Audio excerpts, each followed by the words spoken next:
My dear sisters and brothers, when people come to this place, they tell me that they experience a kind of presence. The Blessed Lord, He is in the Blessed Sacrament. In a Catholic Church, we have His presence in the Blessed Sacrament. In other churches, they may not have a Blessed Sacrament because they don't believe. They believe that Jesus is in their hearts. And so if He is in our hearts, then we must also be present to Him and make Him present through all that we think, say and do. So if anyone comes to us, it will be like this. When I was doing my month's retreat, the Lord gave me an insight. We have 5 meditations. Each one of them has to be precisely 1 hour. Less? No. More? No. 1 hour. That is how St. Ignatius' experience was. So in the evening, we have a contemplation meditation in which you have deepened in Jesus. So at the end, you feel His presence. You can smell His presence. You can, hear His presence. Means what He's saying. How do I compare this? It's like a mother. The mother, when we are in the womb, she can feel all the movements. What is happening to the child? Now when this child is out, she's very sensitive. Ask all mothers, they will tell us this. They're very sensitive to what the child is communicating. Even a small sound, they know what is happening to the child. Others may not know. Why? Because they're very present. That child was present in her womb, she's present outside, and she's very aware of what is happening to her. That kind of depth is already given to us. And we need to practice this. Prayer of presence. Prayer of awareness. And I have been leading you after my homily just for a minute into this prayer of presence. I don't know how many of you have got into it. Some people tell me that they have. But it is a very important prayer. So you're spending 1 hour in just silent presence, so that you can sense Him in you and sense Him.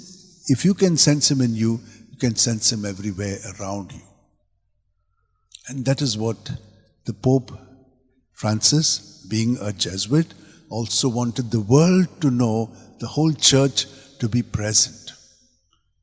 But we know how we are not present. All of us are living a very self-centered life. Though we say we are present, not present. Because by the fruits you shall know. What fruits are being produced when we are with each other? Do you experience well-being when you're with the other person? Do you feel encouraged? Do you feel good? What's going on in this relationship? It has to be the relationship of Jesus that we have to communicate with one another, because He is dwelling in us and we are dwelling in Him. But this is not happening. So what do? We pray for it. We beg for it. It doesn't just happen. As I said to you yesterday, this Muslim guy, he had to work for his salvation. Hindus all have to work for their salvation. We are the only one, salvation is already given to us. We only have to realize it. And that's why the church, said we were doing a lot of sacrifices, penances and everything. But that was like the others, self-righteous. Our righteousness comes from the Lord.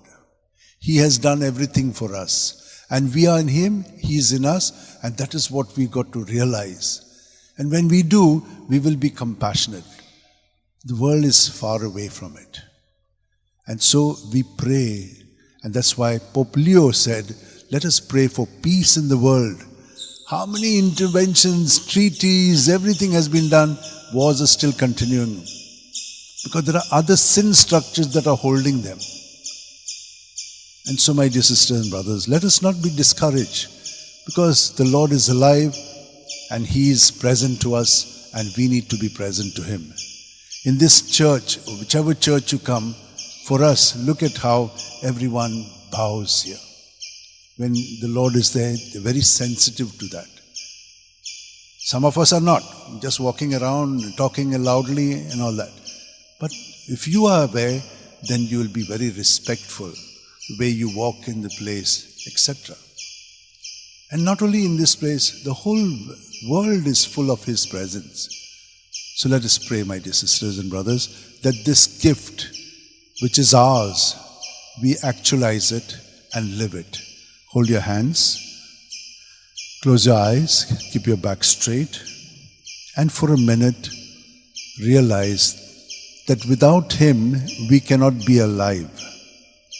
And He is at every breath keeping us alive.